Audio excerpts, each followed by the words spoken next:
ஒரு மனுஷன் வாழ்க்கையில நான் 24 மணி நேரமும் சந்தோஷமா தான் இருக்கேன். எனக்கு வாழ்க்கையில சந்தோஷத்த தவிர எந்த வருத்தமும் இல்ல, அப்படின்னு சொல்ல முடியுமா?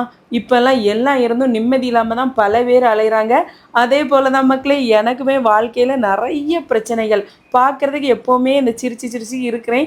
ஆனா சில விஷயங்கள்ல நான் ரொம்ப பாதிக்கப்பட்டு யார்ட்ட போய் இத சொல்றதுக்கு, சொன்னா தப்பா எடுத்துப்பாங்களோ, அப்புறமா நம்மள்ட்ட நல்ல பிள்ளை போல கேட்குறாங்க. 2வது நம்மளையே குழி தோண்டி புதைக்கிறாவ. வீட்ல ஒரு பிரச்சனைன்னு சொல்லிட்டு தான் வெளிய போறோம். வெளிய போனாலும் பிரச்சனை, வீட்டுக்குள்ளேயும் பிரச்சனை.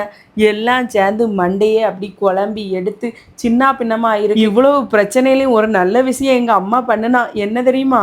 என்ன வீட்டு பக்கத்திலேயே கெட்டி குடுத்துட்டா. தூர இடத்துல கெட்டி குடுத்துருந்தா நான் எங்கேயோ போய் பரும்பாடு பட்டு தவிச்சிருப்பேன் தவியா. எவ்வளவு கஷ்டம் இருந்தாலும் என்னோட தாய்க்கு கையால ஒரு வாய் சோற வாங்கி சாப்பிட்டுட்டு என் தாயோட முகத்தை பார்த்தா என்னோட கவலை எல்லாம் மறந்துடும் பார்த்துக்காங்க. நீ பட்டதை விட படலம்மா அப்படின்னு நான் சொல்லிட்டு வந்துருவேன்.